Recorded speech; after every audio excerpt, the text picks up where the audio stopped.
સર્વને પ્રભુ ઈસુના નામમાં પ્રેમી સલામ સલામ હાલેલુયા.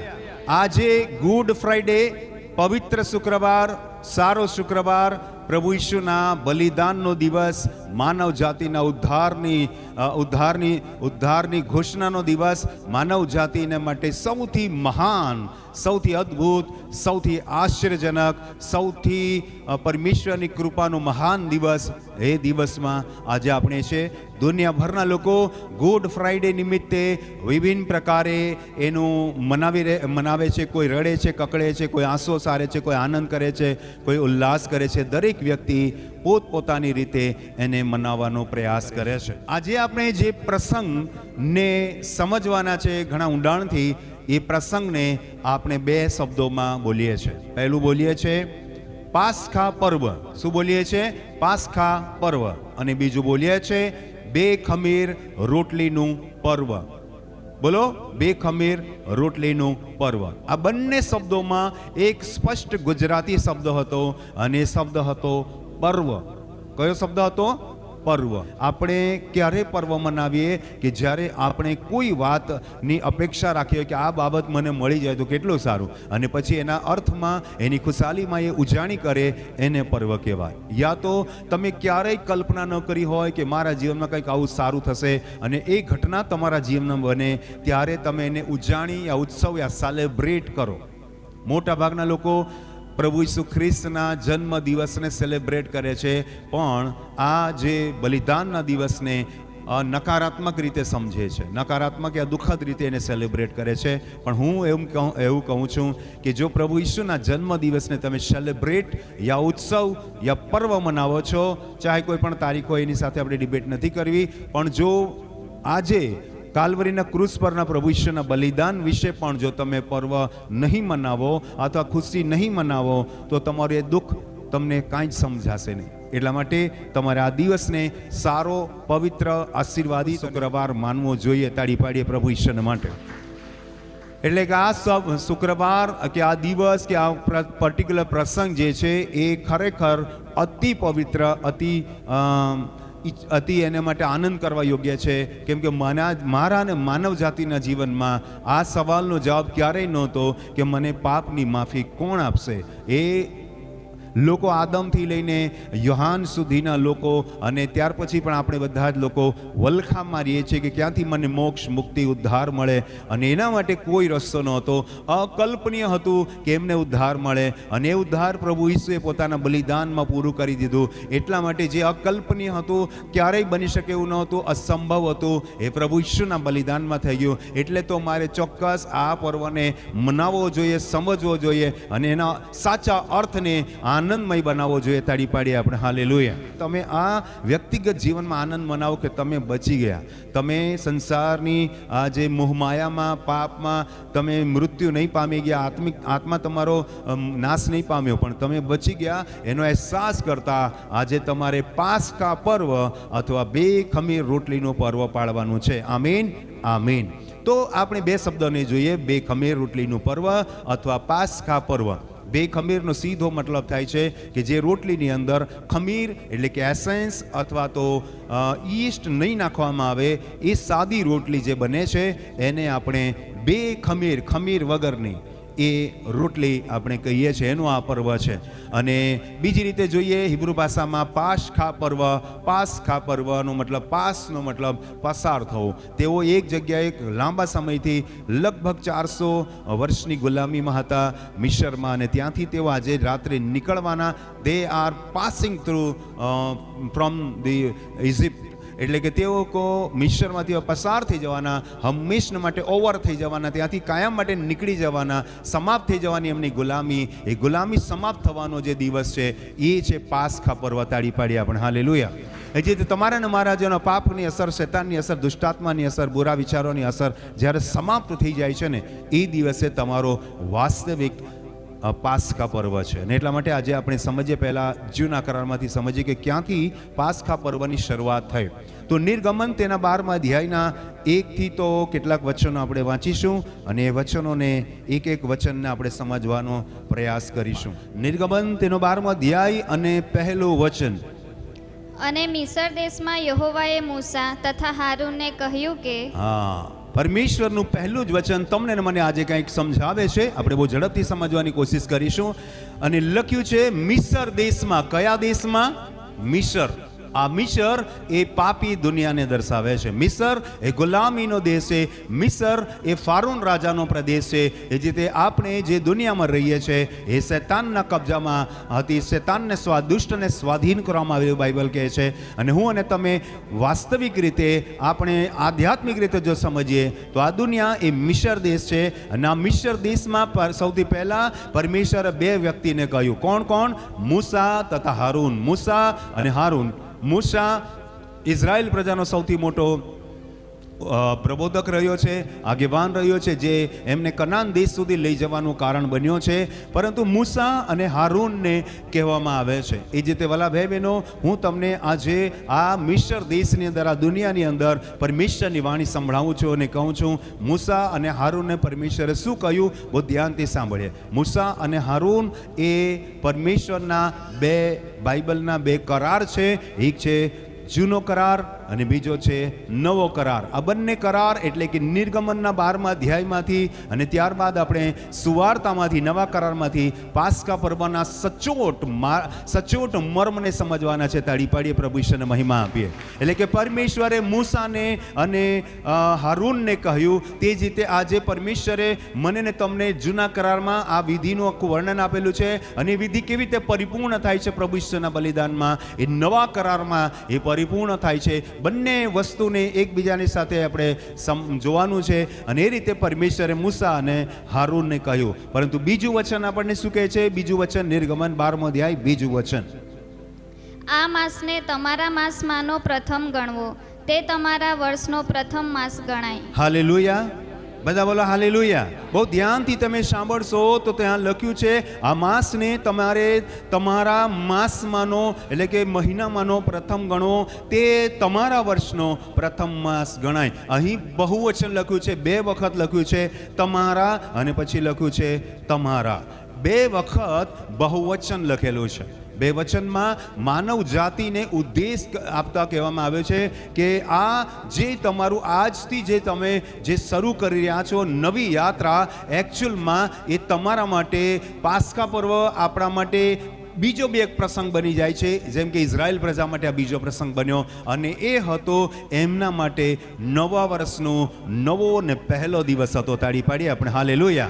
હજી તો હું ને તમે આ મિસર દેશમાં રહીએ છીએ. પરમેશ્વરે તમને અને મને જૂનો કરાર અને નવો કરાર આપ્યો છે અને એથી તમે પરમેશ્વરના વચનોને સમજી શકો છો. એ ઈશ્વરની વાણી જે મૂસા અને હારૂનને આપવામાં આવેલી, એ વાણી મૂસા અને હારૂન પછી લોકોને કહે છે. તે વાલા ભાઈ બહેનો, પ્રભુનું વચન આપણને મૂસા અને હારૂન મારફતે કહે છે કે આજે તમે જે અહીંથી નીકળી રહ્યા છો, તમારા જીવનનો નવો વળાંક આવી રહ્યો છે, તમારા જીવનની નવી શરૂઆત થઈ રહી છે. એટલે કે આજનો જે પાસ્કા પર્વ, આજનો જે ગુડ ફ્રાઈડે છે, તમારા અને મારા જીવનમાં, આત્મિક જીવનમાં નવી શરૂઆતનો દિવસ છે. તાળી પાડીએ આપણે હાલેલુયા.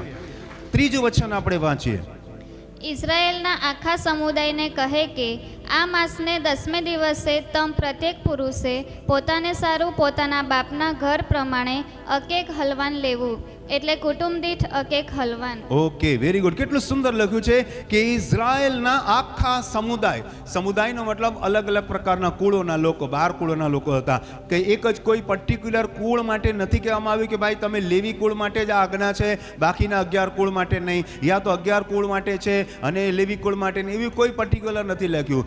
ઇઝરાયેલના 12 કુળને માટે એક સમાન નિયમ હતો. એ જ રીતે વાલા ભાઈ બહેનો, હું તમને પ્રભુના વચનના આધારે કહેવા માંગુ છું કે પ્રભુ ઈશ્વરનું બલિદાન એ ફક્ત અને ફક્ત ઇઝરાયેલી લોકો માટે નથી, તમામ માનવ જાતિ, તમામ સમુદાય, તમામ સંપ્રદાય, તમામ ધર્મ, તમામ જાતિ, તમામ દેશ ને તમામ ભાષા બોલનારા લોકો માટે છે. તાળી પાડીએ, પ્રભુ ઈશ્વરને મહિમા આપીએ. હાલેલુયા. અને એ તમામ લોકો માટે લખ્યું છે, પ્રત્યેક પુરુષને માટે, પ્રત્યેક વ્યક્તિને માટે તમામ તમારે શું કરવાનું? એક એક હલવાન લેવાનું, એક કુટુંબને માટે. અને એટલા માટે ભારતની અંદર બહુ જ સરસ એક મજાની ઉક્તિ છે અને એક સિદ્ધાંત છે, યા એક તત્વજ્ઞાનની એક વાક્ય છે, વસુદેવ કુટુંબકમ. આપણે એક જ કુટુંબના માણસો છે. આ જે ધરતી પર જેટલા પણ લોકો રહે છે, આપણે બધા જ એક જ કુટુંબના લોકો છે. તો અહીંયા એક કુટુંબ દ્વારા એક હલવાન લેવાનું છે અને પછી શું આવશે એ પણ તમને બતાવીશ. એટલે કૌટુંબિક ભાવના, એકતા, ભાઈચારાનું આ પ્રસંગ છે, આ પર્વ છે. તાળી પાડીએ આપણે હાલેલુયા. આ પર્વ મિસરમાંથી કનાન દેશ તરફ જવાનો, એટલે કે નવી દિશામાં, નવા જીવનમાં જવાનો પણ દિવસ છે. નવા મહિનાનો એટલે નવી શરૂઆતનો પણ દિવસ છે, પણ તો સાથે સાથે કૌટુંબિક ભાવનાનો પણ આ દિવસ છે. તાળી પાડીએ આપણે હાલેલુયા. સાથે લખ્યું છે, જો કુટુંબ એટલું નાનું હોય કે એક હલવાનને ખાઈ ન શકે, તો તે તથા તેના ઘર પાસેના પડોશી મળીને તેમના માણસોની સંખ્યા પ્રમાણે એક હલવાન લે. પ્રત્યેક પુરુષના આહાર ઉપરથી હલવાન વિશે અટકળ કરવી. તો અહીંયા પણ જો અટકળ કરવી એટલે તમારે અનુમાન કરવું. શું અનુમાન કરવું? કે અમે તો 5 જણા છે, પતિ પત્ની, બાળકો, મા બાપ, યા 5-6 જણા છે, અમે એક હલવાન નથી ખાઈ શકતા. તો તમારે બીજા એક કુટુંબનું સંશોધન કરવાનું છે. પણ તમે કયા કુટુંબનું સંશોધન કરશો? કે બહુ મોટું કુટુંબનું તમે સંશોધન નહીં કરશો. તમે તમારા કુટુંબમાં માનો કે 5 થી 7 જણા છો, તો તમે પણ એવા જ કુટુંબનું સંશોધન કરશો આખા સમુદાયની અંદર, કે આપણા જેવું નાનું કુટુંબ કોણ છે. કેમ કે જે મોટું કુટુંબ છે, માનો કે એક કુટુંબમાં 25 જણા રહે છે, એમને તો એક હલવાન કાપશે એટલે એમના માટે પૂરતું થઈ જશે. પરંતુ જે નાનું કુટુંબ છે, એને એક આખું હલવાન ખાવું એમને પૂરતું નહીં થશે, તો એમના માટે વધી પડશે. તો એક નાનું કુટુંબ હશે તો એમને હલવાન વધી પડશે, બગાડ થશે. તો એમણે પણ એવું જ કરવું પડશે કે આપણા જેવું કુટુંબ છે. આજે આપણે આ પાસ્કા પર્વ, બે ખમીર રોટલીના પર્વને દિવસે, ગુડ ફ્રાઈડેને દિવસે આપણી જે અટકળ, આપણી જે માઇન્ડસેટ, આપણી જે વિચાર શક્તિને બદલવાની કોશિશ કરીએ કે મારા જેવું બીજું કોણ છે. તાળી પાડીએ આપણે હાલેલુયા.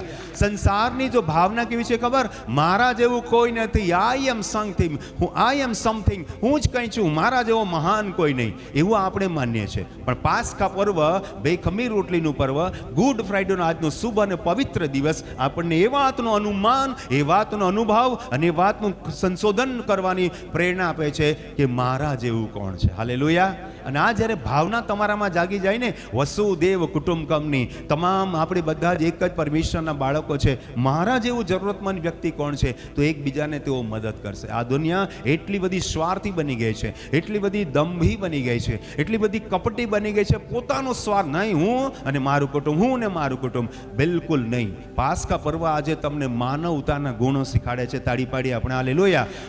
પાસ્કા પર્વ તમને પડોશીને પ્રેમ કરવાનું શીખાડે છે, જે બાઇબલમાં ખુદ પ્રભુ ઈસુએ ભલા સમૃદ્ધિના વાત દ્વારા આપણને શીખવાડ્યું છે. તાળી પાડીએ આપણે હાલેલુયા. ત્યાં યાજકની વાત લખી છે અને ત્યાં એક ફરોશીની પણ વાત લખી છે. પણ ભલા સમૃદ્ધિએ બિલકુલ કોઈ સંબંધ નહોતો, છતાં અધમોવા પડેલા વ્યક્તિની ટ્રીટમેન્ટ કરી, સારવાર કરી અને એને ધર્મશાળામાં લઈ ગયો અને એની સેવા કરીને ધર્મશાળાના સંચાલકને પૈસા આપી અને હું પાછો આવીશ તો બાકીના પૈસા હું તેને આપીશ. આ મહાન એણે માનવતાનો ગુણ બતાવ્યો, પડોશી ધર્મ નિભાવ્યો. આજે આપણે પડોશી ધર્મ, માનવતાનો ગુણ આપણી અંદર જાગૃત કરવાના છે. તાળી પાડીએ આપણે હાલેલુયા. ખ્રિસ્તી હોવાનો પુરાવો છે કે તમામ માનવ જાતિને પ્રેમ કરો. તાળી પાડીએ આપણે હાલેલુયા. ખ્રિસ્તી હોવાનો પુરાવો એ છે કે તમે પ્રભુ ઈસુ પર વિશ્વાસ કરો છો અને એ વાતની ખાતરી ધરાવો છો કે મારા પાપોને ખાતર મારા પ્રભુ ઈસુ મૃત્યુ પામ્યા અને મારા એકલાના નહીં, માનવ જાતિના ઉદ્ધારને માટે મારા પ્રભુ ઈસુ મરી ગયા. એ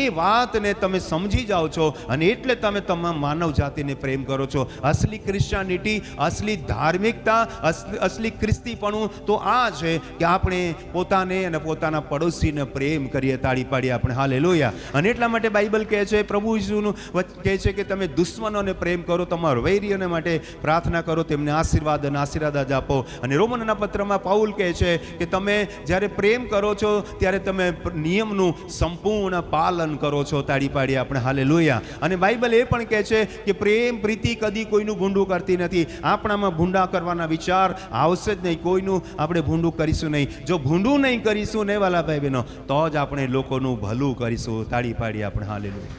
પાસ્કા પર્વ, બે ખમીર રોટલીનું પર્વ, ગુડ ફ્રાઈડે અને પરમેશ્વરનું આ વચન મને કેટલું ગંભીર રીતે માનવ ધર્મ, માનવતાના ગુણો શીખાડે છે. તો એ અદ્ભુત બાબત છે. આગળ આપણે વચન વાંચીએ. 5મું વચન આપણે વાંચીએ, નિર્ગમન 12મો અધ્યાય 5મું વચન. હલવાન એબરહિત તથા પહેલા પુરુષનો નર હોવો જોઈએ, તે તમારે ઘેટામાંથી કે બકરામાંથી લેવો. બહુ ધ્યાનથી સાંભળવાની જરૂર છે કે સાથે પહેલા તો તમારે તમારા ભાઈ બંધુઓની ખોજ કરવાની છે. ભાઈ બહેનો એટલે કે તમારા જેવા જ નાના કુટુંબ અને જરૂરતમંદ વ્યક્તિની સંશોધન કરવાનું છે. અને બીજું જે સંશોધન તમારે કરવાનું છે પાસ્કા પર્વને દિવસે, બહુ ધ્યાનથી સાંભળો. બીજું સંશોધન શું કરવાનું હતું? બીજું સંશોધન કરવાનું હતું 12મો અધ્યાય 5મા વચનમાં લખ્યું છે, હલવાન એબરહિત તથા પહેલા વર્ષનો નર હોવો જોઈએ. આ ઘણું ટફ થઈ ગયું તમારા માટે, કેમ કે મારે જે બલિદાન આપવાનું છે એ બલિદાન મારે એવું ઘેટું શોધવાનું છે, એવું હલવાન શોધવાનું છે કે જેમાં કોઈ ખોડ ખાપણ ન હોય, કોઈ પણ રીતે શારીરિક રીતે ખોડ ખાપણ ન હોય, કોઈ ખામી ન હોય, કોઈ ઘાયલ થયેલું ના હોય, કંઈ પગ લંગડો ના હોય, કંઈક બીજું અન્ય ખોડ ખાપણ ન હોય, અને સાથે સાથે એની ઉંમર લગભગ 1 વર્ષનું વયસ્ક બિલકુલ તંદુરસ્ત હોવું જોઈએ. આ પણ મારે સંશોધન કરવાનું છે. કહેવાનો ભાવાર્થ એ છે કે હું એક તે જમાનામાં બધા જ ઢોર પાળતા, અને એમની પાસે માનો કે એક પરિવારની પાસે 200 ઘેટા છે. બહુ ધ્યાનથી સાંભળીએ કે એક વ્યક્તિની પાસે 200, એક પરિવારની પાસે 200 ઘેટા છે, અને એમાંથી એણે એક એવું હલવાન શોધવાનું છે કે બિલકુલ સારામાં સારું હોય. હાલેલુયા. બહુ ધ્યાનથી સાંભળજો. બહુ સારામાં સારું 200 ઘેટામાંથી એવું એક જ ઘેટું પસંદ કરવાનું છે કે જે સારામાં સારું હોય. અને તમને બધા જ ઘેટાને તમે ઓળખતા હોવ છો કે આ ઘેટાનો જન્મ ક્યારે થયો છે, આ ઘેટો કેટલાક સમય પહેલાં જન્મ્યું છે, અથવા આ ઘેટું પહેલેથી જ કેવું છે, તંદુરસ્ત છે યા ખોડ ખાપણું. તમે બિલકુલ નિરીક્ષા કરો છો, અને નિરીક્ષા કર્યા પછી તમારે એને પસંદ કરવાનું છે. તો પાસ્કા પર્વ એટલે કે બે ખમીર રોટલીનું પર્વ અને આ ગુડ ફ્રાઈડે તમને હજી કંઈક વાત શીખાડે છે. પહેલાં તો આપણે જોઈ ગયા કે બધાને પ્રેમ કરવાનું, પણ હવે બીજી વાત કે તમારે સૌથી ઉત્તમ છે એ પરમેશ્વરને આપવાનું છે, ઉત્તમ છે એનું બલિદાન આપવાનું છે. તમે તમારા જીવનમાં ઝાંકવાનું છે. જે રીતે આપણી પાસે 200 ઘેટાનું ટોળું છે, તે જ રીતે આપણા જીવનમાં કેટલાય જિંદગીના વર્ષો છે, એમાં આપણે સંશોધન કરવાનું છે, અને બેસ્ટ ઓફ બેસ્ટ, સારામાં સારું આપણું જીવન પ્રભુને સોંપવાનું છે. તાળી પાડીએ આપણે. હાલેલુયા. એટલે કે એક તરફ આપણે માનવ જાતિને પ્રેમ કરવાનો છે, તો બીજી તરફ આપણે પરમેશ્વરને આધીનતામાં આવવાનું છે, પરમેશ્વરની આજ્ઞા માનવાનું છે, અને જે આપણા જીવનનું બેસ્ટ છે, જે આપણા જીવનનું સારું છે, એ આપણે પરમેશ્વરને સમર્પિત કરવાનું છે. પણ એટલું જ નહીં, બહુ ધ્યાનથી સાંભળજો કે મારું કુટુંબ નાનું છે, મારા ઘરનું હલવાન છે, પણ મારે બીજા પડોશી માટે પણ એ હલવાન ઉપલબ્ધ કરાવવાનું છે. એટલે કે એક જ હલવાનમાંથી હું ખાઈશ, મારું કુટુંબ પણ ખાશે, અને મારો પડોશી પણ ખાશે. તો મારા ઘરનું, મારું એકદમ સારામાં સારું, મારું ગમતું જે પ્રાણી હતું, મારું ગમતું જે બચ્ચું હતું, 1 વર્ષનું હલવાન હતું, એ મેં તો ખાધું જ, મારા પત્ની બાળકોએ તો ખાધું, પણ એ મારી ખુશીમાં મારો પડોશી પણ સામેલ છે. તાળી પાડીએ આપણે. હાલેલુયા. કેટલી અદ્ભુત વાત છે. ગુડ ફ્રાઈડે દિવસે આપણે ગુડ ફ્રાઈડે દિવસે ઈસુ ખ્રિસ્તનું બલિદાન આ બધું શીખીએ છીએ. બે ખમીર રોટલીના દિવસે કંઈ કેટલું શીખીએ છીએ, પણ વ્યક્તિગત જીવનમાં લાગુકરણ નથી કરતા. વ્યક્તિગત જીવનમાં આપણે એને આપણા જીવનને સમર્પિત નથી કરતા. આ બહુ મહત્વની વાત છે. આગળનું વચન વાંચીએ આપણે. અને તે જ માસના 14મા દિવસ સુધી તમારે તે રાખી મૂકવો, અને ઇઝરાયેલની આખી મંડળીના સમુદાયે તેને સાંજે કાપવો. બહુ ધ્યાન આપવા જેવી વાત છે. બહુ જ મર્મની વાત કરી રહ્યો છું. 6મું વચન કહે છે, અને તે જ માસના 14મા દિવસ સુધી તમારે તે રાખી મૂકવો. એક હલવાન લેવાનું છે. ક્યારે લેવાનું છે તમારે? કયા દિવસે? કયા દિવસે લેવાનું છે? 10મા દિવસે. હવે એ લોકો જવાના છે. 10 અનર્થો થઈ રહ્યા છે મિસ્ર દેશની અંદર, અને એક તરફ પરમેશ્વર મિસ્રી લોકોને ભયંકર હેરાન કરે છે, તો બીજી બાજુ ગોસેનમાં રહેતા ઇઝરાયલી લોકો આ 10 દિવસે એક પ્રક્રિયા કરે છે. શું કરે છે કે તેઓ આ એક હલવાનની શોધ કરે છે, અને પછી 10મે દિવસે જેઓ તે હલવાન પસંદ કરે છે, પછી એને 14મા દિવસ સુધી રાખી મૂકવાનું. કેટલા દિવસ એમણે રાખ્યું? બરાબર ધ્યાનથી મને ગણતરી આપો. કેટલા દિવસ રાખ્યું? 10મા દિવસે એમણે એ પસંદ કરવાનું છે, અને 14મા દિવસે સાંજે એમને કાપવાનું છે. કેટલા દિવસ? આપણી ભારતીય નિયમ પ્રમાણે આપણે ગણતરી માંડીએ. તમારા હાથ લો, આવી રીતે હાથ લો. પહેલા નંબર પર ગણો. 10, 11, 12, 13. પણ જવાબ ખોટો છે. બહુ ધ્યાનથી સાંભળજો. યહૂદી પદ્ધતિ પ્રમાણે 5 દિવસ નથી થતા. 10મો દિવસ છે. બહુ ધ્યાનથી સાંભળજો, દિવસ છે. 11મો દિવસ, 12મો દિવસ, 13મો દિવસ, 14મો દિવસ અને સાંજ થાય 6ઠ્ઠો દિવસ. તાળી પાડીએ આપણે હાલેલુયા. મને ખબર હતી તમે કોઈ સાચો જવાબ નહીં આપશો. મેક્સિમમ તમે 5 તો ગણીશો, 10, 11, 12, 13, 14, 15. પણ યહૂદી નિયમ પ્રમાણે જ્યારે એને સાંજે કાપવાનો હોય તો યહૂદી નિયમ પ્રમાણે સાંજે દિવસ બદલાઈ જાય, કેમ કે ત્યાંની પદ્ધતિ પ્રમાણે બાઇબલ કે સાંજ થઈ સવાર થાય બાઇબલ ના વચન પ્રમાણે, અને યહૂદી પેટર્ન પ્રમાણે, એટલે કે જે લુનાર સિસ્ટમ છે, એટલે કે ચંદ્ર પ્રમાણેની જે સિસ્ટમ છે એ સાંજે દિવસ બદલે છે. રોમન કેલેન્ડર રાત્રે 12 વાગે, એટલે અચ્છા લોકો અહીંયા માત ખાઈ ગયા છે 6ઠ્ઠે દિવસે. તો મને તમે એ કહો કે પરમેશ્વરે સર્જન કાર્યમાં મનુષ્યને કયે દિવસે બનાવેલું? 6ઠ્ઠે દિવસે. કોને દર્શાવે છે આ હલવાન? મનુષ્યને દર્શાવે છે. તાળી પાડીએ આપણે હાલેલુયા. અને આજ વાત હું તમને કરવા માંગુ છું કે પ્રભુ ઈસુ પણ મનુષ્યનું રૂપ લઈને આવ્યા, મનુષ્યને દર્શાવે છે. તાળી પાડીએ આપણે હાલેલુયા. આ બહુ મોટો મર્મ છે. કોઈને કંઈ ખબર નથી કે આમાં શું ગણિત છે. ગણિત 6ઠ્ઠા દિવસે સાંજે કાપવાનું છે. તો બિલકુલ સાચી વાત છે કે એમાં 6ઠ્ઠે દિવસે સાંજે કપાય છે, એટલે કે 6ઠ્ઠા દિવસની શરૂઆત થાય છે ને એ દિવસે હલવાન કપાઈ રહ્યો છે. 6ઠ્ઠા દિવસે મનુષ્યના જીવનની શરૂઆત થઈ હતી. જ્યારે સર્જન થયું પહેલે દિવસે આમ થયું. તમે ઉત્પત્તિ પહેલો દિવસ વાંચો, પહેલો દિવસે આમ, બીજો દિવસ, ત્રીજો દિવસ, ચોથો દિવસ, 5મો દિવસ, 6ઠ્ઠો દિવસ. 6ઠ્ઠે દિવસે કોણ બનેલો? કોણ? હું બન્યો હતો, માણસ. તો 6ઠ્ઠે દિવસ એ હલવાનને દર્શાવે છે, પ્રભુ ઈસુના બલિદાનને દર્શાવે છે. આ મર્મને માટે પરમેશ્વરનો જોરદાર મહિમા કરીએ, તાળી પાડીએ. Very good. અને વચન નંબર પણ કયું હતું? ઓકે, વચન નંબર પણ 6ઠ્ઠું હતું. એમાં જવાબ હતો જ ઓલરેડી. 6ઠ્ઠું વચન 6 દિવસ. ઓકે, 7મું વચન વાંચીએ આપણે. અને તેના રક્તમાંથી લઈને જે ઘરોમાં તેઓ તે ખાય તેમની બંને 12 શાખાઓ ઉપર તથા ઓતરંગ ઉપર તેઓ છાંટે. બહુ ધ્યાનથી સાંભળજો. હલવાન જે છે એ કાપવાનું છે, અને કાપ્યા પછી એનું જે લોહી છે એ લોહી એમણે શું કરવાનું છે? બારણાની ઓતરંગ અને 12 શાખ પર લગાવવાનું છે. બહુ ધ્યાનથી સાંભળો. હલવાનનું તો ખરું જ, પણ હજી એક વિશેષતા બાકી છે. કયું ખબર? તમે પસંદ કરેલું હલવાન. તાળી પાડીએ આપણે હાલેલુયા. 200 ઘેટા, તો ઉદાહરણ આપું છું, 200 હોય, 500 બી, હજારો પણ હોય, પણ 200 ઘેટામાંથી જે તમે પસંદ કરેલું ને, જે તમે વિશ્વાસ અને ભરોસાની સાથે બલિદાન આપેલું ને, એ ઘેટાનું લોહી હોવું જોઈએ. બીજાના ઘેટાનું નહીં. બીજા 5મા ઘરે કોઈ હલવાન કાપ્યું ને એનું લઈને, મેં જે પસંદ કરેલું, મારું જે હતું એ ઘેટાનું. તમે પ્રભુ ઈશ્વરને પસંદ કર્યો છે, એનું લોહી છે. કોઈ એરો ગેરો નથું ખેરાનું લોહી નથી. તમારો પસંદગીનો પ્રભુ ઈસુનું લોહી છે. તાળી પાડીએ આપણે હાલેલુયા. દુનિયાના કોઈ અન્યની વાત હું નથી કરતો, કોઈનું નામ હું નથી દેતો, પણ હું એ ઈસુની વાત કરું છું જેને તમે પ્રેમ કરો છો. Hallelujah, hallelujah. તમારું પસંદગીનું એક ઘેટું હતું. તમે નીવડીને લાવેલા, તમે પસંદ કરી લાવેલા, તમે સિલેક્ટ કરેલા કે આ 1 વર્ષનું છે, જુવાન છે, કોઈ એમાં કોઈ ખોડખાપણ નથી, અને આ સૌથી સારામાં સારું છે મારા પ્રભુ પરમેશ્વરના માટે, મારા છુટકારાના માટે, મારા બચાવવાના માટે. હું બેસ્ટ ઓફ બેસ્ટ હું હલવાનું. અને એ ઈરાદાપૂર્વક તમે, વિશ્વાસપૂર્વક એ તમે ક્રિયા કરી રહ્યા છો. એ વિશ્વાસ અને એ ઈરાદો પ્રભુ ઈસુમાં હોવો જોઈએ. તાળી પાડીએ આપણે હાલેલુયા. પ્રભુ ઈસુ તમારો સૌથી પ્રિય પાત્ર હોવું જોઈએ. આ દુનિયામાં સૌથી પ્રિય કોઈ હોય તો એ પ્રભુ ઈસુ છે. પાસ્કા પર્વ ખાલી રોટલીનો ટુકડો અને થોડું 5 ml દ્રાક્ષરસ નથી. એ તો તમારા માટે એક પ્રતીક છે, પણ અસલી સમજ તમને અહીંયા મળે છે. આગળનું વચન વાંચીએ આપણે. અને તેઓ તે જ રાતે તે માંસ અગ્નિમાં શેકીને 2 ખમીર રોટલી સાથે ખાય. તેઓ તે કડવી ભાજી સાથે ખાય. જે ખોરાક હતો વાલા ભાઈ બહેનો, ખોરાકની અંદર જે મિશ્રણ હતું એ બહુ અજુગતું હતું.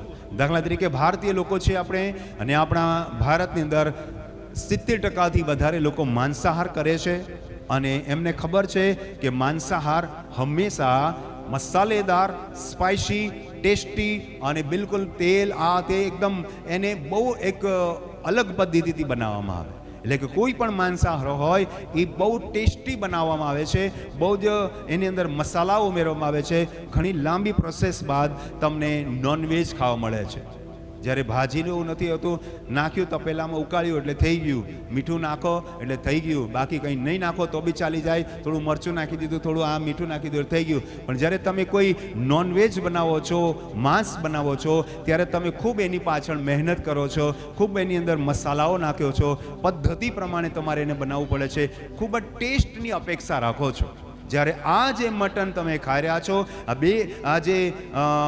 જે હલવાનું જે તમે માંસ ખાઈ રહ્યા છો, એ સીધું શેકીને ખાવાનું છે. ચાલો સીધું શેકીને ખાવાનું હોય બહુ વાંધો નહીં. અને સાથે સાથે લખ્યું છે કઈ રોટલીમાં ખાવાનું છે, 2 ખમીર રોટલી હાથ સાથે ખાવાનું છે. અને પાછું લખ્યું છે શબ્દ કડવી ભાજી. એક તરફ તમે માંસ ખાઓ છો અને બીજી તરફ તમે કડવી ભાજી સાથે ખાઓ છો. આવું કોમ્બિનેશન સેટ નથી થતું. ખોરાકની જે મિશ્રિત જે ખોરાક છે તમે જુઓ, પહેલું તે 2 ખમીર એટલે કડક રોટલી, બીજું કે શેકેલું મટન, અને સાથે સાથે કડવી ભાજી. એટલે ના તો મીઠું લાગે, ના તો તીખું લાગે, કડવું જ લાગે બધું. કેમ કે કડવો ગુણ પણ એમાં છે, કડવી ભાજી પણ. એટલું જ નહીં, 2 ખમીર રોટલીનો મતલબ થાય સોફ્ટનેસ બિલકુલ નથી, સરળતા બિલકુલ નથી. જ્યારે તમે પ્રભુ ઈશ્વર પર વિશ્વાસ કરો છો, એ 2 ખમીર રોટલી છે, એમાં કોઈ જ ગંદકી નથી, કોઈ જ મેડિકલી યા રાસાયણિકલી કોઈ એવું તત્વ નથી. પરંતુ હું અને તમે શુદ્ધ અને સાત્વિક રોટલી ખાઈએ છીએ, પણ એ કઠણ થઈ જાય છે. મારું ને તમારું જીવન પણ એક રીતે ઘણું કઠોર બનાવવું પડે છે, બરાબર છે. અને સાથે સાથે કડવી ભાજી ખાવી પડે છે. ઘણી બધી વખત માંસની સાથે કડવી ભાજી ખાવું એટલું ખરાબ લાગે આપણને, પણ ઘણી બધી વખત આત્મિક જીવન પણ એવું જ બને છે કે જ્યારે આપણે આત્મિક જીવન જીવીએ છીએ તો કડવી ભાજી ખાવી પડે છે. સંસારના લોકો સાથે એમની સાથે આપણે ડૂબી નથી જતા. બાઇબલમાં લખ્યું છે એમની સાથે આપણે એ જે વિષય વાસનામાં ડૂબી નથી જતા, મૂર્તિ પૂજામાં ડૂબી નથી જતા, વ્યસનમાં ડૂબી નથી જતા, અને ખોટી બાબતોમાં ડૂબી નથી જતા. આપણે પોતાની જાતને ઘણું સંયમી બનાવવું પડે છે. આપણું જીવન કદાચ દેખીતી રીતે એટલું ટેસ્ટી નથી, પણ વાસ્તવિક રીતે આધ્યાત્મિક રીતે આશીર્વાદિત છે, પરમેશ્વરની આજ્ઞા અનુસાર છે. તાળી પાડીએ આપણે હાલેલુયા. આગળનું વચન વાંચશો. કાચું કે તદ્દન પાણીમાં બાફીને તે ખાવું નહીં. કાચું પણ નહીં ખવાશે અને બાફીને સોફ્ટ કરીને પણ નહીં ખવાશે, પણ તેની મૂંડી તથા પાયા તથા આંતરડા સુદ્ધા આગમાં શેકીને તે ખાવું. શરીરનો કોઈ પણ હિસ્સો હશે, આંતરડા હશે, મુંડી એટલે માથું હશે, ચાહે કંઈ પણ હશે, પણ તમારે આગમાં શેકવું પડશે. એ જ રીતે વાલા ભાઈ બહેનો, તમારું અને મારા શરીરમાં માથું પણ છે, આંતરડા પણ છે, શરીર પણ છે, માંસ પણ છે, હાડકાં પણ છે, કિડની પણ છે, હૃદય પણ છે. આ બધું શેકાવવું જોઈએ. ચાહે તે પરીક્ષણની ભઠ્ઠી હોય, ચાહે તે પવિત્ર આત્માની આગ હોય, પણ એમાં શેકાવવું જોઈએ. તાળી પાડીએ આપણે હાલેલુયા. અને એ જ રીતે મારા પ્રભુ છે કાલના ક્રૂસ પર ન માત્ર શારીરિક બલિદાન આપ્યું, માનસિક દુઃખ પણ એમને મળ્યું, આધ્યાત્મિક દુઃખ પણ એમણે એટલે આત્મિક દુઃખ પણ ભોગવ્યું, શારીરિક વેદનાઓ પણ ભોગવી, અને છેલ્લે એમનું જે હૃદય હતું એ ભાલાથી બીંધી દેવામાં આવ્યું. કોઈ શરીર બાકી નહીં રહ્યું, પણ એ શરીર આખું જ છન્ની થઈ ગયું. એ જે તે શરીરના તમામ જે અવયવો છે એ શેકીને ખાવા પડશે. મારું ને તમારા શરીરનું તમામ જે શરીર છે, મારા અવયવો, મારી વિચાર શક્તિ, બધું જ પ્રભુ ઈસુના શરણમાં યા પ્રભુ ઈશ્વરને હુમી દેવું પડશે, પવિત્ર આત્માની આધીનતામાં લાવી દેવું પડશે. તાળી પાડીએ પ્રભુને મહિમા આપ્યું. બીજું આગળનું વચન વાંચીશું આપણે. સવાર સુધી તેમાંનું કંઈ રાખવું નહીં, પણ તેમાંનું જે કંઈ સવાર સુધી રહે તે તમારે આગમાં બાળી દેવું. બહુ ધ્યાનથી સાંભળજો, બહુ ધ્યાનથી સાંભળજો. 2 વખત એ માંસ આગમાં જાય. ક્યારે? પહેલું, જ્યારે તમે 2 ખમીર રોટલીનું યા પાસ્કા પર્વ પાળો છો, તમારા ખોરાકને માટે તમે માંસ ખાઓ છો, તો ત્યારે તમે શેકીને ખાઓ છો. બહુ જ સરસ તમને લાગશે શેકેલું માંસ તમારા માટે. પણ જો તમે એને રાખી મૂક્યું તો બીજે દિવસે એ માંસ પાછું ખવાશે નહીં. બીજે દિવસે શેકેલું જ હતું ઓલરેડી, પણ હવે એને શું કરવું પડશે? આગમાં બાળી નાખવું પડશે. એ જ રીતે વાલા ભાઈ, આ જીવનમાં તમે પ્રભુના જીવનમાં આવ્યા, પ્રભુ પાસે વિશ્વાસ કર્યો, એકવાર તમે પ્રભુ ઈસુનું પવિત્ર આત્માનું દાન પામ્યા, અને પછી જો તમે એને રાખી મૂક્યું, એને ઇન ધ સેન્સ બિન ઉપયોગી બનાવી દીધું, તો પછી કઈ અગ્નિમાં જવું પડશે? એના કરતાં ખતરનાક. અને એ માંસને પછી બાળી નાખવાનો મતલબ ભસ્મ કરી દેવાનો મતલબ થશે. આ શરીર, આ મન અને આત્મા નરકની અગ્નિમાં ન જાય એ ધ્યાન રાખવું પડશે. પહેલી વખતની જે અગ્નિ હતી એમાં એ માંસ શેકીને ખાવામાં યોગ્ય હતું, પણ જ્યારે તમે ખાધું નહીં, એને બચાવી રાખ્યું અને સવાર થઈ ગઈ અને તમે પછી સવારે એને ખાવાનો પ્રયત્ન કરશો તો બાઇબલ સ્પષ્ટપણે ના પાડે છે બીજે દિવસે તમે નહીં ખાઈ શકો. તમારું શરીર, તમારું મન અને તમારા આત્મા નાશમાં ન જવો જોઈએ. પ્રભુને ઉપયોગી પાત્ર બનવું જોઈએ. આ પાસ્કા પર્વ અને બે ખમીર રોટલીનો પર્વ તમારા અને મારા જીવનમાં ને મારા અને તમારા જીવનને ઉપયોગી પાત્ર બનાવી રહ્યો છે. તાળી પાડી આપણે હાલેલુયા. જો તમે પ્રભુના ઉપયોગ માટે નથી આવ્યા તો તમે સમજી જજો કે પછી જ્યારે ન્યાય થશે ત્યારે તમને અગ્નિના ગહેન્નામાં નાખી દેવામાં આવશે, વિનાશ થઈ જશે. બહુ ધ્યાનથી સાંભળજો. બીજે દિવસે એટલે કે મોકો ચૂકી ગયા તો એ ભલે તમારું પસંદગીનું માંસ હતું, પસંદગીનું હલવાનું માંસ હતું, પણ તમે એને પસંદ નથી કરી શકવાના. તમારે એને અગ્નિમાં શેકીને ભસ્મ કરવું પડશે. આ જિંદગી તમારી પસંદગીની છે. It is your beloved flesh. આ તમારું પ્રિય શરીર છે, પણ આ પ્રિય શરીર પર વધારે મોહ રાખશો, એને સંભાળી રાખવાની કોશિશ કરશો તો એ કબરમાં તો જશે જ, ધૂળ તો થશે જ, પણ આત્મા તમારો નરકમાં જશે. બીજી આગમાં બળવા કરતાં પહેલી આગમાં, પવિત્ર આત્માની આગમાં બળીને આપણે શુદ્ધ અને પવિત્ર થઈએ. તાળી પાડીએ પ્રભુ ઈશ્વરને. આ છે પાસ્કા પર્વ. પાસ્કા પર્વ એટલે એક રોટલીનો ટુકડો અને 5 ml દ્રાક્ષા રસ નથી વાલાવે. It is so meaningful. બહુ અર્થપૂર્ણ બાબત છે. આગળનું વચન વાંચીએ આપણે. અને તે તમારે આ પ્રમાણે ખાવું. તમારે આ પ્રમાણે ખાવું. ખાવાની પદ્ધતિ પણ જો તમારા અને મારા જીવનની પદ્ધતિ પણ બરાબર. હું ને તમે કેવું જીવન જીવીએ છીએ, કેવી રીતે ખોરાક ખાવો તે આપણે જોઈએ. લખ્યું છે 11મું વચન આપણે વાંચીએ. અને તે તમારે આ પ્રમાણે ખાવા. આનાથી બીજી કોઈ પદ્ધતિ પ્રમાણે તમારાથી નહીં ખવાય બે ખમીર. એ જ રીતે જ્યારે આત્મિક જીવનમાં તમે જીવશો તો તમે એમ નહીં કહી શકો કે ભાઈ મારે આજે મૂર્તિ પૂજા પણ કરી લેવા દો અને આજે દેવળમાં પણ જવા દો, આજે મને થોડો દારૂ પણ પી લેવા દો અને મને દ્રાક્ષારસ પણ પી લેવા દો. બાઇબલ બિલકુલ ના પાડે છે કે ભૂત પિશાચના પ્યાલાની સાથે તમે પ્રભુના પ્યાલાને જોડી શકતા નથી. બે પ્રકારનું જીવન જીવતા હોય તો સાવધાન થઈ જાઓ. તમારે આ જ પદ્ધતિ પ્રમાણે જીવન જીવવું પડશે. લખે છે બાઇબલ કહે છે એ અને એટલે તમારી કમર બાંધવી પડશે. તાળી પાડી આપણે હાલેલુયા. કમર બાંધવી પડશે. કમર શેની બંધાય? એફએસી તેનો 6 અધ્યાય 14મું વચન વાંચીએ. માટે સત્યથી તમારી કમર બાંધીને તથા ન્યાયપણનું બખ્તર પહેરીને. સત્યથી તમારી કમર બાંધવી પડશે. આજે સત્યને ઓળખવું પડશે. તાળી પાડી આપણે હાલેલુયા. તમારી લાઈફ સ્ટાઇલમાં જો તમારે બદલાવ કરવો હોય, જીવન શૈલીમાં બદલાવ કરવો હોય, આધ્યાત્મિક જીવનની શરૂઆત કરવી હોય તો હિન્દુમાંથી ખ્રિસ્તી બનવાની કોઈ જરૂર નથી અને મુસ્લિમમાંથી ખ્રિસ્તી બનવાની કોઈ જરૂર નથી. તમારે જરૂર છે સત્યની આધીનતામાં આવવાની જરૂર છે. હાલેલુયા. જો જીવન શૈલીમાં ખોરાક પણ આપણને ભાવતું હોય તે ખાઈએ છે તો પ્રભુને ભાવતું જીવન કેમ નહીં જીવીએ? એટલા માટે આપણે નિર્ગમન તેનો 12મો અધ્યાય અને 11મા વચનને ફરીથી વાંચીએ. અને તમારે આ પ્રમાણે ખાવું એટલે તમારી કમર બાંધીને તમે જ્યારે તમારા મિત્રના તમે યા તમારી સખીના જ્યારે તમે પગ ધોયા ત્યારે તમે રૂમાલ કમરે બાંધેલો. રૂમાલ કમરે બાંધવાનો મતલબ શું? કે હા જે હું રૂમાલ મારા કમરે બાંધેલો છે, તારા પગ ધોઉં છું ભાઈ યા બેન, અને હું હવે તારા પગ લૂછીશ, મતલબ એના શરીરની ગંદકી લૂછાઈ રહી છે. તે જ રીતે મારા અને તમારા જીવનમાં બુરા વિચાર, શૈતાનિક શક્તિ અને અમુક એવી બાબતો છે, પાપ, દુર્વાસનાઓ, વ્યભિચાર વાસનાઓ, એને આપણે હટાવવાની છે. અને એ હટાવવા માટે સત્ય પહેલું હોવું જોઈએ. સત્યથી તમારી કમર બાંધવી પડશે. તાળી પાડી આપણે હાલેલુયા. બીજું આપણને કહે છે કે તમારા પગરખા પહેરવા પડશે. પગરખા એટલે બૂટ, ચંપલ યા જે બી આપણે પગમાં પહેરીએ છીએ. ભારતીય લોકો ક્યારેય ભોજન વખતે પગમાં પગરખા પહેરતા નથી અને યહૂદી લોકો પણ ક્યારેય પગમાં પગથિયા નહોતા પહેરતા. બહુ ધ્યાનથી સાંભળજો. હું બહુ ધ્યાનથી તમને સમજાવવા માંગુ. જ્યારે પ્રભુ ઈસુ જમતા હતા ત્યારે એક સ્ત્રી આવી અને એના પગે જ્યારે અત્તર ચોળ્યું ત્યાં એવું લખ્યું નથી કે એની દોરી છોડીને ચપ્પલ દૂર કરી. તે પગે કોઈ પહેરતો નથી. આ દુનિયાનો કોઈ પણ વ્યક્તિ, આજે મોડર્ન જમાનાની વાત નથી કરતો, સંસ્કારી લોકોની વાત કરું છું, કે ચંપલ પહેરીને કોઈ જમતા નથી. પણ આજે તમે જુઓ, બિલકુલ અલગ પદ્ધતિ છે.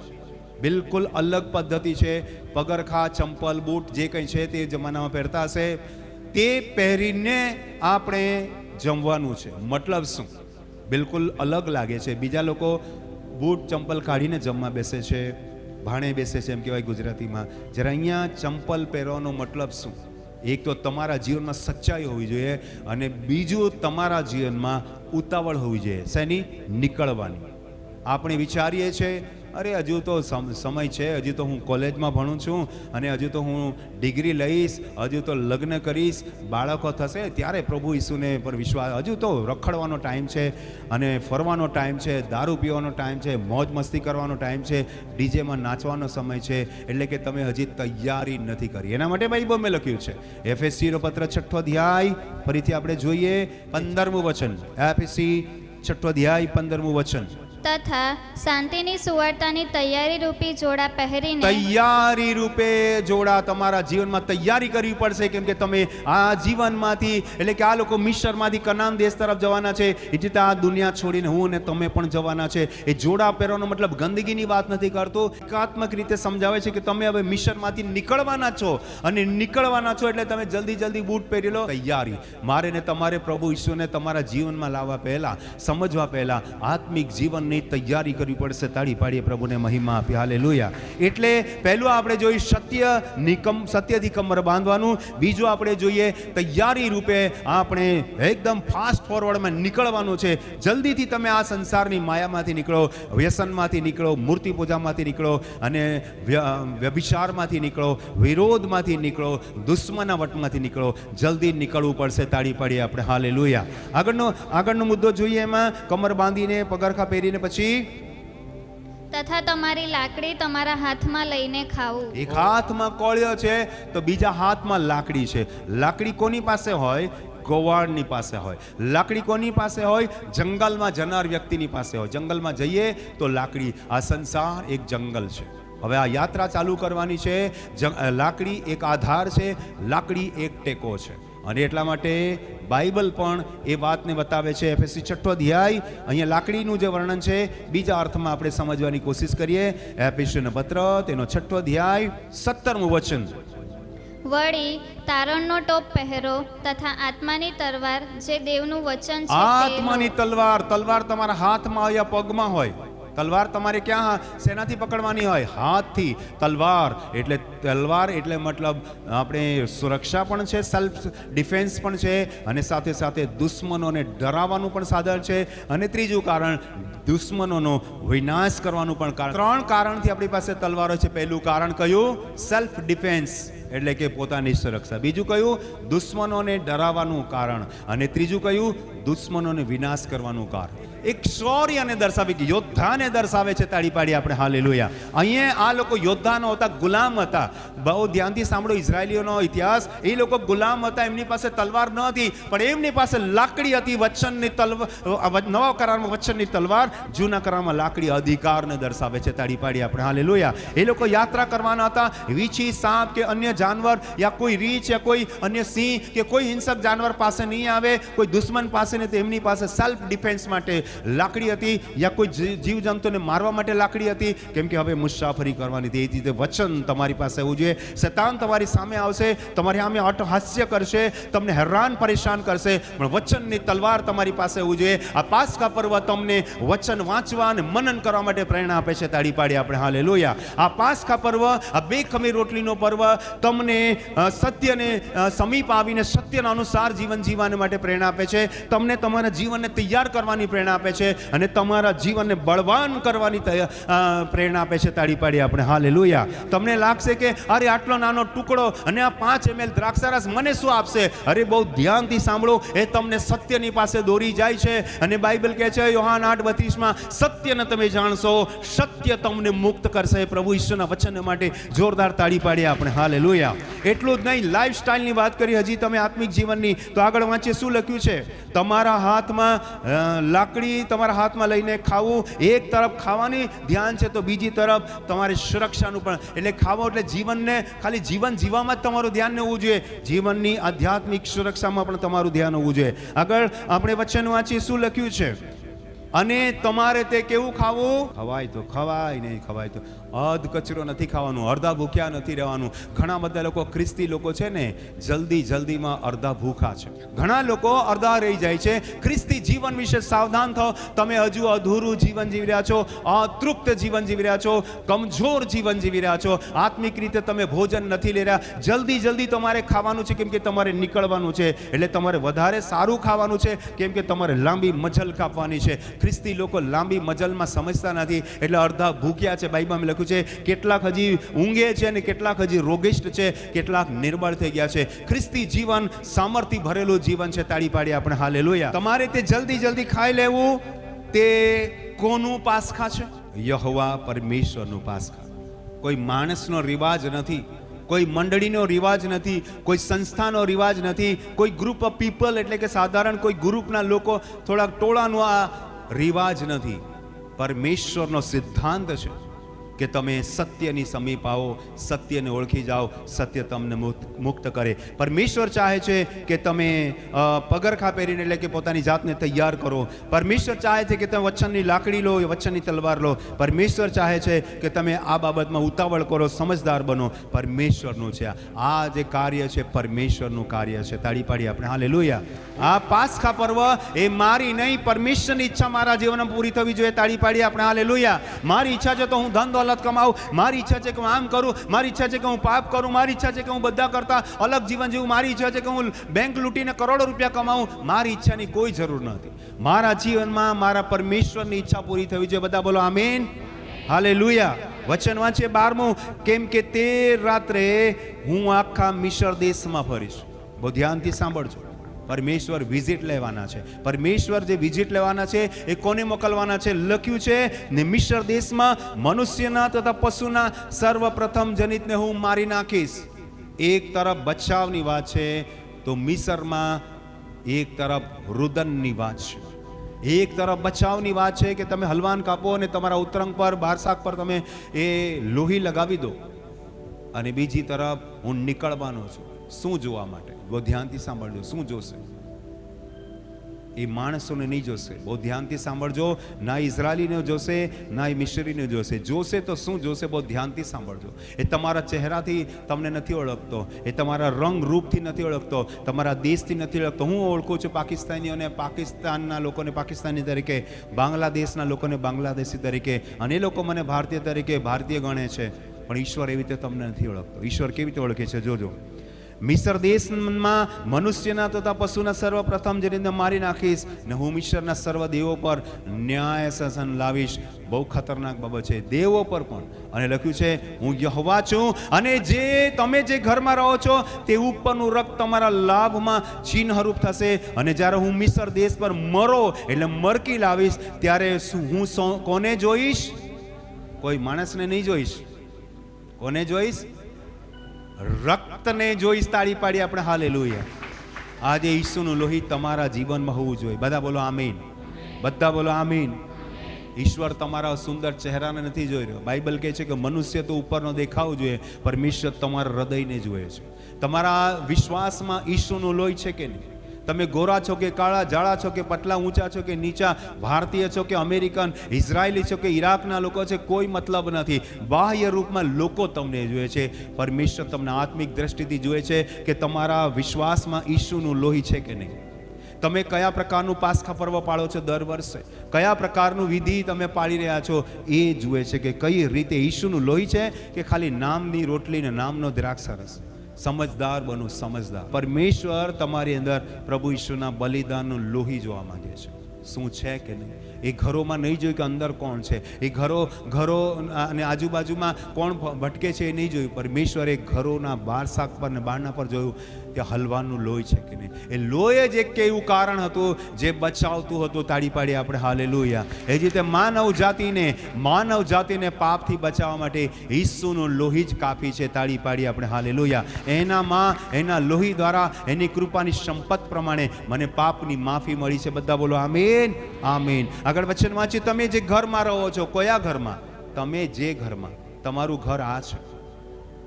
પરમેશ્વર એક ઘરને જોશે. તમારા પડોશીના ઘરમાં લોહી લાગેલું છે ને તમારા ઘરમાં નથી, તો સમજી લો કે ઘરના હરેક લોકો યા તો પ્રથમ જનિતનો વિનાશ થશે. અને તમે જે ઘરમાં રહો છો તે ઉપરનું રક્ત તમારા લાભમાં ચિહ્નરૂપ થશે ને જ્યારે હું મિશ્ર દેશ પર મરો લાવીશ ત્યારે હું તે રક્ત જોઈશ, તમને નહીં જોતો. પ્રભુ ઈસુના લોહીને જોયે છે. આજે જે પાસ્કા પર્વ તમે પાડી રહ્યા છો, આજે ગુડ ફ્રાઈડેનો દિવસ તમે મનાવી રહ્યા છો, એની અંદર મહત્વનો જે બાબત છે એ છે ઈસુનું લોહી. બધા બોલો ઈસુનું લોહી. હાથ ઊંચો કરો બધા બોલો યીશુ કે લહુ કી જય. બધા બોલો યીશુ કે લહુ કી જય. દરેક વ્યક્તિ જોરદાર બોલો યીશુ કે લહુ કી જય. તાળી પાડીએ પ્રભુ ઈશ્વરના માટે. હાલેલુયા. જ્યારે હું મિશ્ર દેશ પર મરો લાવીશ ત્યારે હું તે રક્ત જોઈને તમને ટાળી મૂકીશ ને તમારો વિનાશ કરવાને તમારા પર મરકી આવશે નહીં. મિસર દેશમાં રડાપીઠ હતી, પણ બાજુમાં એક નાનકડો પ્રદેશ હતો, ગોસેન પ્રાંત, મિસરનો જ એક ભાગ હતો. ત્યાં શાંતિ, સલામતી, સુરક્ષા, આનંદ અને ખુશી હતી. આ દિવસ તમને સ્મરણાર્થે થાય તમારે યહોવા પ્રત્યેનું પર્વ પાળું. તે રક્ત જોઈને હું તમને ટાળી મૂકીશ ને તમારો વિનાશ કરવાને તમારા પર મરકી આવશે નહીં. આ દિવસ તમને સ્મરણાર્થે થાય તમારે યહોવા પ્રત્યેનું પર્વ પાળવું. વંશ પરંપરા તમારે નિત્યના વિધિથી પાળવું. વંશ પરંપરા યાદ રાખવાનો મતલબ શું? તમારે આજે તમે પશ્ચાતાપ કર્યો, તમારા જીવનમાં, તમારા પરિવારના જીવનમાં, તમારા પેઢીના જીવનમાં ઈસુનું લોહી સતત આવવું જોઈએ. આજે મેં વિશ્વાસ કર્યો, મારા બાળકો વિશ્વાસ નહીં કરે તો એ મારી વંશમાં એ ઈસુનું લોહી નહીં આવ્યું. 7 દિવસ સુધી તમારે 2 ખમીર રોટલી ખાવી. પહેલા દિવસથી તમારે તમારા ઘરોમાંથી ખમીર દૂર કરવું, કેમ કે પહેલા દિવસથી તે 7મા દિવસ સુધી જે કોઈ ખમીર રોટલી ખાય તે માણસ ઇઝરાયલમાંથી નાબૂદ. 7 દિવસ સુધી 2 ખમીર રોટલીનું પર્વ પાળવું. ખ્રિસ્તી લોકો આજે શું કરે છે? 1 દિવસ પાસ્કા પર્વ પાળે, પણ એમાં ડિફરન્સ છે. પહેલે દિવસે હલવાન કાપીને ખાવાનું, બીજે દિવસથી 6 દિવસ બીજા, ટોટલ 7 દિવસ સુધી તમારે 2 ખમીર રોટલી ખાવી. એમાં ખમીર નહીં નાખવું 7 દિવસ. પણ આ સાથે 7 દિવસ કયા તો બહુ ધ્યાનથી સાંભળો. જ્યારે કોઈ માણસ યાત્રામાં નીકળે ને, હું અને તમે કોઈક લાંબી યાત્રામાં નીકળીએ છીએ ને, ત્યારે આપણે ટિફિન બનાવી લઈએ છીએ. હા ને, ટિફિન તૈયાર કરી લઈએ. આપણે પિકનિક હોય યા કંઈક આપણે કશે મુસાફરી કરતા હોય તો આપણે ટિફિન બનાવીએ. 1 દિવસ 2 દિવસ પહેલાંનું ખાવાનું. ભાઈ પૂરી બનાવી લે 3 દિવસ ચાલી જશે. કંઈક અમુક એવી વસ્તુ બનાવે 3 દિવસ ચાલે. આપણે 3-4 દિવસ એ વાસી ખોરાક ખાઈએ છીએ. પણ અહીંયા જે લખ્યું છે ધ્યાનથી સાંભળો. ઇઝરાયલ પ્રજાએ મિસરમાં પહેલી વખત પાસ્કા પર્વ પાળ્યું, પહેલી વખત. અને પછી તેઓ નીકળ્યા. બાકીના જે 6 દિવસ યા 7 દિવસ હતા એ મુસાફરીના દિવસ હતા. હાલેલુયા. અને મુસાફરીમાં રોટલી બનાવવાનો ટાઈમ ન હોય, મુસાફરીમાં લોટ બનાવવાનો ટાઈમ ન હોય, એટલે એમને એવો વિચાર આવ્યો હશે કે આપણે પહેલો લોટ આથી લઈ 5 દિવસ નીકળી જશે. નહીં નહીં નહીં નહીં, એ આથેલો લોટ નહીં જોઈએ. રોજની રોટલી રોજ. તાળી પાડીએ આપણે. હાલેલુયા. એના માટે આપણે પ્રભુની પ્રાર્થના કરીએ છીએ. શું કહીએ છીએ? હે પ્રભુ, કાલની રોટલી આજ મને આપ, એવું બોલીએ છે ને આપણે. અરે ગઈકાલની વાસી રોટલી મને આપ, એવું બોલીએ છે ના. તો આપણે આવતીકાલની રોટલી માંગીએ છીએ, ન ગઈકાલની રોટલી માંગીએ છીએ. આપણે માંગીએ છીએ આજની રોટલી આજ અમને આપ. તાળી પાડીએ આપણે. હાલેલુયા. તો પાસ્કા પર્વ રોજ હોવું જોઈએ તમારા અને મારા જીવનમાં. આ જીવન યાત્રામાં મિસરમાંથી નીકળ્યા પછી 7 દિવસ સુધી તેમણે લગાતાર પાસ્કા પર્વ પાળ્યું, અથવા તો 2 ખમીર રોટલી કરી. પાસ્કા પર્વમાં હલવાન અને કડવી ભાજી આવતું હતું, એ એક ટાઈમે કર્યું. પછીના તમામ દિવસોમાં 7 દિવસ એમને 2 ખમીર રોટલી પાડી. આ 7 એ સંપૂર્ણતાને દર્શાવે છે. મારું ને તમારું જીવન સંપૂર્ણ થાય એ દિવસ દરમિયાન 2 ખમીર રોટલી ખાવી પડશે. પાપ વગરનું જીવન જીવવું પડશે. એ છે અસલી પાસ્કા પર્વ. તાળી પાડીએ આપણે. હાલેલુયા. બધા બોલો હાલેલુયા. હાલેલુયા. અહીંયા સંદેશ હું પહેલો ભાગ સમાપ્ત કરું છું.